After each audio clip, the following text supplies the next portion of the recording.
What is up, everybody? The doctor is back in the office, and today we're going to be breaking down all of the recent fight announcements that Dana White, Michael Bisping, and Brendan Fitzgerald just announced on the UFC YouTube. And it was not an Instagram Live. I want to give Dana White some credit, which I rarely do on this channel.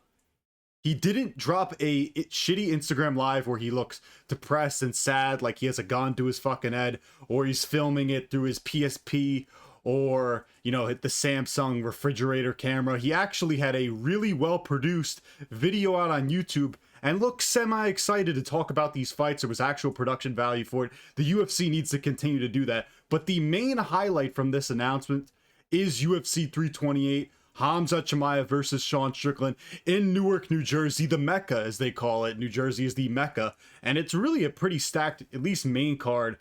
Alexander Volkov versus Waldo Cortez Acosta in the co-main. Sean Brady versus Joaquin Buckley. That was supposed to be in the Apex. It's getting moved in front of a crowd, which thank God. I was saying that when it was announced, this fight needs to be in front of a crowd. Jan Blachowicz versus Bogdan Guskov. That's going to be at UFC 328. It's a rematch. Remember at UFC 325 was a pretty close fight. Like Jan Blachowicz, he won the first round, got 10-8'd in the second, won the third. I thought he was the better overall fighter in that fight. I'm kind of happy we get to see a rematch because I don't really know what else you were going to do with those guys. Bobby Green versus Jeremy Stephens. Let me tell you something. Slightly nervous for my boy Bobby Green. He's fighting the hardest hitting 145er ever in Jeremy Stephens, but that's a pretty fucking fun banger. And then Ateba Gauthier versus Ozzy Diaz. They just keep feeding Ateba Gauthier fucking shit cans who can't do anything. This guy lives in the featured prelim spot. When are we going to see Ateba Gauthier fight a guy with an actual pulse and that has skills? No offense to Ozzy Diaz, but brother, you suck. And I'm going to talk more about Khamzat Chimaev versus Sean Strickland in depth in a second. But just to kind of wrap up some of the other fights on here, I really like Sean Brady versus Joaquin Buckley. I think that's going to be a banger. Obviously, Sean Brady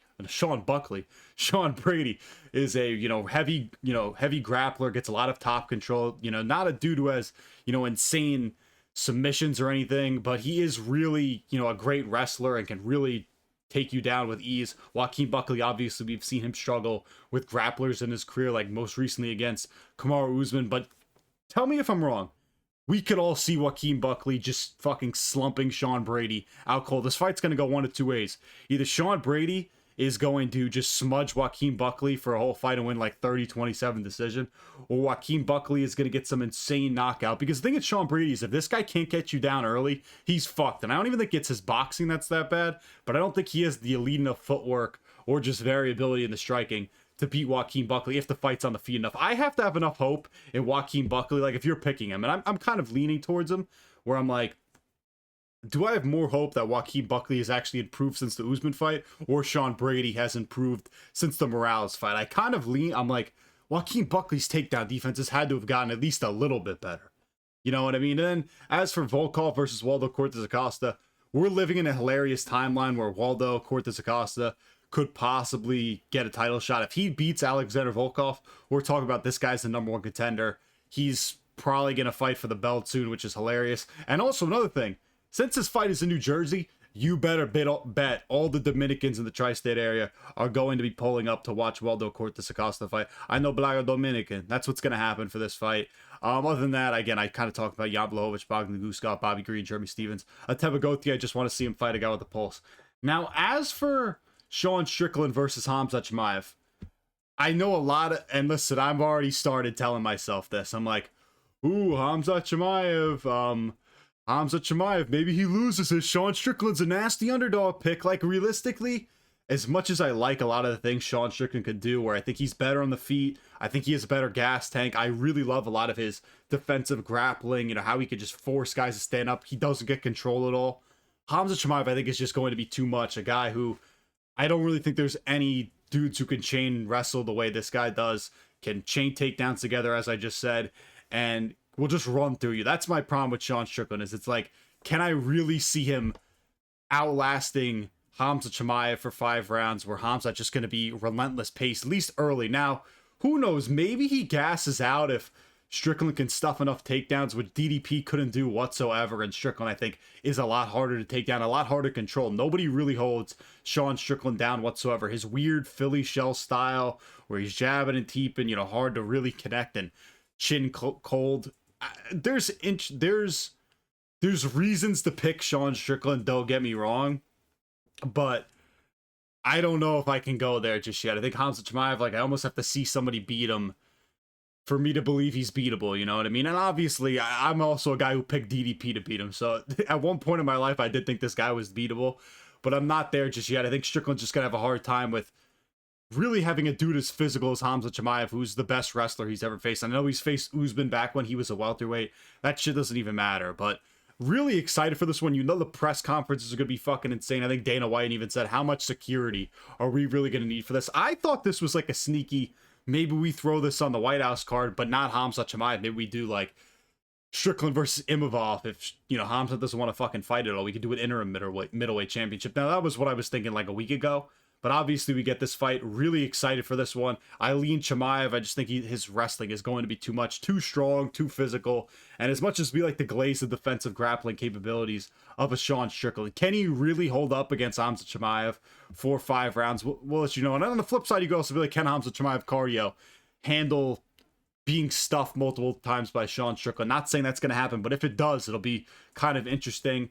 Another thing I do feel a little bit for Nasser Yunamavov in this case, you know, a guy who I thought was the rightful number one contender in the middleweight division, put on a masterclass against Kyle Bahayo and just gets jumped over because he doesn't speak any fucking English. And Strickland versus Chimaev is a much bigger draw. Face it, Imavov versus Chimaev at UFC 328 in New Jersey. You're not getting fucking anybody to go there. At least Strickland, American, everybody knows him, one of the biggest stars in the sport. Him versus Chimaev, that's a fucking banger of a fight. Now, it could just be terrible. Who really knows? Again, Chimaev could smudge this guy, but I don't think that's going to happen. I'm really intrigued by this match. I'm not counting Sean Strickland out, but I lean towards Chimaev. Dana White also announced fights that we already knew. Aljo versus Youssef Zalal. Again, Aljamain Sterling, I got to be careful what I say here because I do know people who personally train with this dude. I like Aljamain Sterling, obviously a guy who's also from Long Island, so I'm also going to have a lot of bias towards him. He wanted a title shot. That was never happening. Now, I understand him trying to get a guy in the top 5. Like, I thought him versus Yair made sense, even though I thought John Silva could also fight Yair. We have no clue where the fuck Yair is. He could be taken by the cartel. He could be in the cartel right now. We have no clue where Yair Rodriguez is. So this, I thought, was kind of the most logical next step for Aljamain Sterling. If he could beat Youssef Zalal, then we start talking, ooh, can he get a title shot? At least it's a little bit more like, I don't know, how do you say it? It makes more sense for him to beg for a title shot. Face it, beating Brian Ortega is not getting you a title shot, buddy. And I like Aljamain Sterling. I know he's not super exciting. I know some people think he's corny, but he's from the same part of New York as me, so I kind of have to, show respect to him. As for Youssef Zalal, this is a great opportunity for him. Fighting one of the best bantamweights ever, obviously at featherweight now. A legend in Aljamain Sterling. Obviously is on a nice win streak. Sub Josh Emmett in his last fight. I think this is going to be a good fight. I lean Aljamain Sterling. I just think his grappling is going to be too much for Youssef Zalal. This is an absolute banger of an Apex fight. Youssef Zalal, listen, if he wins this, he will be booed out of the Apex. I could definitely see either one of these guys being booed in the Apex, though, because I don't think this is going to be super exciting, but it should be interesting to watch the grappling exchanges between these two guys. Again, I lean Aljamain Sterling just by more experience, better grappler. And I think he's got like one more run in him. What I mean by that is I think he could beat Youssef Zalal and then probably loses to somebody in the top 5. But you know what I mean. I think he's got at least one little, maybe Aljamain Sterling's going to fight for the featherweight belt. And then, pray for Beneil Dariush. As you can see, the comments are just brutal. Salkilld by murder, Salkilld by absolute obliteration. He's coming for another one. Dariush sent to the gulag. I feel bad for Beneil Dariush. Now, I think Manuel Torres actually would have put this guy out significantly worse. Like, Quillan Salkilld, I don't think has the same KO power of a Manuel Torres, but is a little bit more well-rounded, in my opinion. I'm interested in this fight. Obviously, Beneil Dariush is going to get chinned and lose. But if Beneil could keep it where he's forcing a lot of the grappling exchanges and can survive being chinned, it is kind of interesting, in my opinion.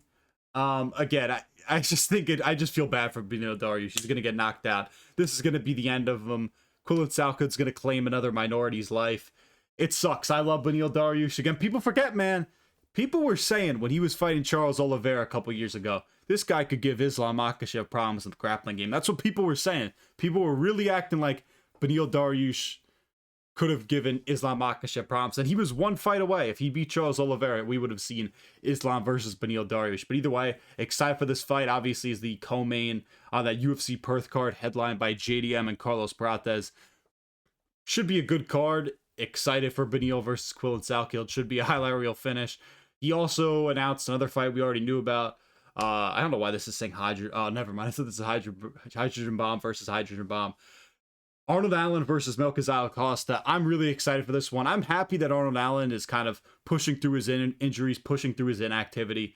And I think staying active for him is going to be big. I really like that for him. I thought he looked really solid against John Silva, where he really hung in there. I thought there was a chance he was just going to get brutally knocked out because John Silva murders southpaws. That didn't end up happening, though. He really hung in there. I thought battled hard, looked good really throughout the fight. His chin, held up in that fight. And as for Melquizael Costa, not really nice run right now. Knocked out Morgan Charrier, knocked out Dan Ige. I mean, who does that to Dan Ige, man?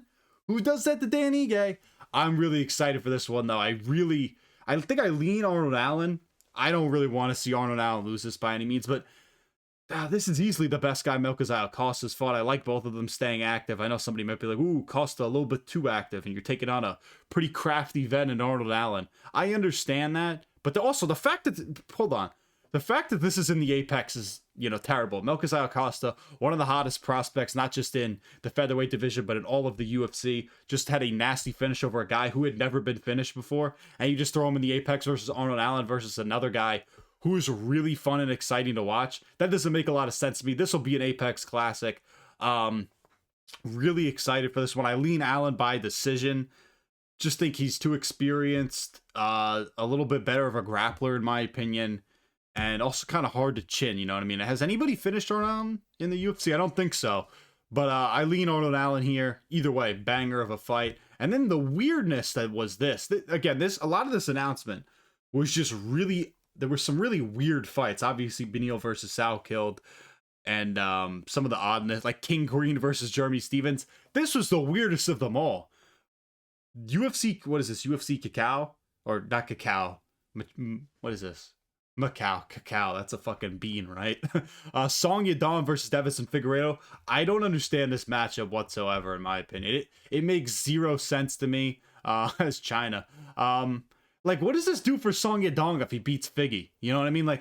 Song Yadong, the perfect gatekeeper, the top 5. Why are you letting Davison Figueiredo fight up? Maybe it's just because, you're in China, you're in Macau, you need, 2 names to fight each other, which I understand. You probably didn't want to do, why could they have done Song Yadong versus Payne Talbot or something? Song Yadong versus literally anybody. Maybe run the Sanhagen rematch back. I mean, Corey Sanhagen and Payne Talbot haven't had, they fought all the way back in, fucking October and November or December and haven't had any fight news or fight announcements or even any speculation. Why were they not considered at all for this? I get Sanhagen fought Song Yadong, but you know what I mean. More Payne Talbot. I don't know why you're letting Figgy fight up. He looked really like shit against Umar, and I get Umar's very high level, but Figgy didn't even look like he wanted to be in there anymore. I would have just fed Figgy to Payne Talbot or really any bantamweight prospect. I know Charles Jourdain's fighting Kyler Phillips at UFC Winnipeg, which is also one of the other random fight announcements. But this matchup is really odd to me.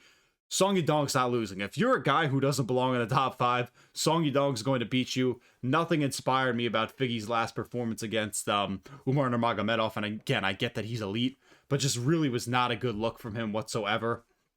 Moving on, though, Zhang Mingyang, right? Zhang Mingyang, I said his name right, versus Alonzo Menifield. Alonzo Menifield fucking sucks. This guy's not really good anymore. Who did he just get chinned by? Why am I forgetting his last loss? Who the fuck cares who Alonzo Menifield just lost to?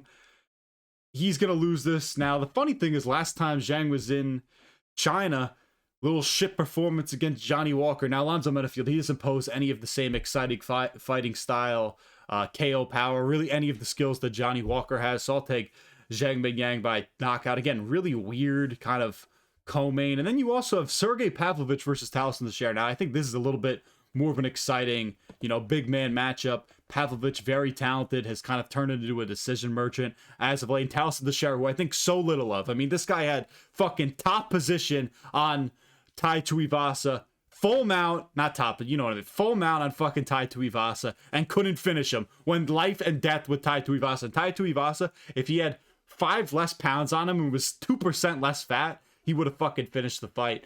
I'm going Sergey Pavlovich here. He'll probably win by decision because he's kind of getting old now and is becoming a decision merchant. Taliesin Teixeira, I think nothing of. If this guy somehow beats Sergey Pavlovich and we got to start talking, ooh, Taliesin Teixeira, he's coming up the ranks, I'm going to fucking explode. This guy sucks. Got fluked by Derek Lewis. Nearly lost to Tai Tuivasa. Please, Sergey Pavlovich, win this against Taliesin Teixeira. And again, why am I forgetting, like, who some of these dudes fought? And then, hold on, let me refresh because it should pop up. Belal Muhammad. Let me tell you something, man. This is the fight. Trash versus garbage. Fuck this guy. Christian Perez. Fuck that guy. Belal Muhammad versus Gabriel Bonfim. And this could be a straight snooze fest. But let me tell you something. You know, if you're new to the channel, I despise Gabriel Bonfim. This dude has slimed out 2 guys that I like.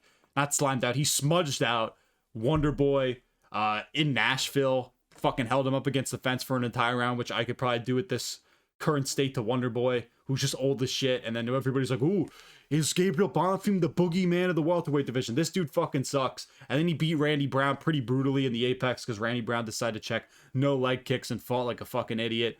I think little of Gabriel Bonfim. That Wonder Boy performance will always put a fucking stain in my head over what this guy is.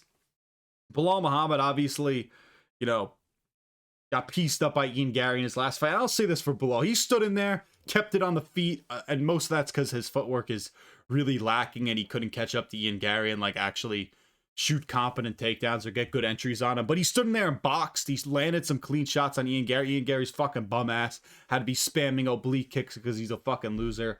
I want Belal Muhammad to smudge this guy so badly. I don't care if they boo Belal Muhammad out of the Apex for how boring this performance is going to be. He needs to win this. I do not want Gabriel Bonfim touching the top 5 or coming anywhere close to the point where I'm like, ooh, this guy, you know, he's 1 fight away from getting a shot at the welterweight belt. I don't want that. 2 fights away. I want him to stay in this back half of the division, and I want him to get fucking brutally knocked out. Can we get a Belal Muhammad finish? I know it's been a couple years since the Sean Brady fight, but can we get a classic Belal Muhammad standing TKO? That would be so funny. I think Belal's going to win this.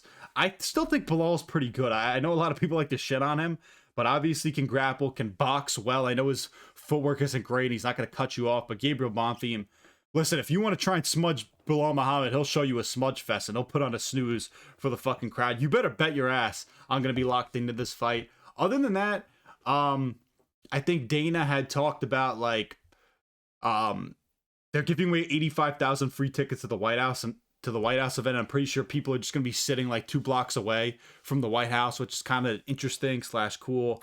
Again, I'm actually pretty happy that he didn't go on Instagram Live and was just like, you know, here's what's the kid's name?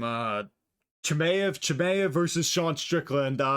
This is gonna be a badass fight in New Jersey. Waldo, Costa, Volkov, Bobby Green, the 145er, hardest hitting 145er guy. Yeah, it's the one UFC 320. It's gonna be a badass card. I'm happy he didn't do that. They actually had a really nice production over on YouTube. You should watch that video. It was pretty cool, even though I kind of just skipped through to see the fight announcements. I listened to a little bit of it because I want to just get this video out. Happy they should continue to do that. No more of this fucking filming on Instagram Live looking like you have a gun held up to your head where you have this blurry, shitty camera. Dana White just wants to be out of there in 5 minutes and doesn't, you know, look excited to do his job whatsoever. This is how it should always be done. I really enjoy that. I hope this is here to stay for the Paramount era. Really excited for UFC 228. Shit, maybe I'll go. New York, New Jersey, not that far from Long Island. Sean Strickland versus Chimaev, really excited for. Belal versus Gabriel Bonfim, I'm excited for. And then Arnold Allen versus Melquizael Costa. I think that's going to be a banger of a fight night. Some really great fight announcements. Again, if you're new, make sure you like, comment, subscribe. Thank you all for watching. The doctor is signing off.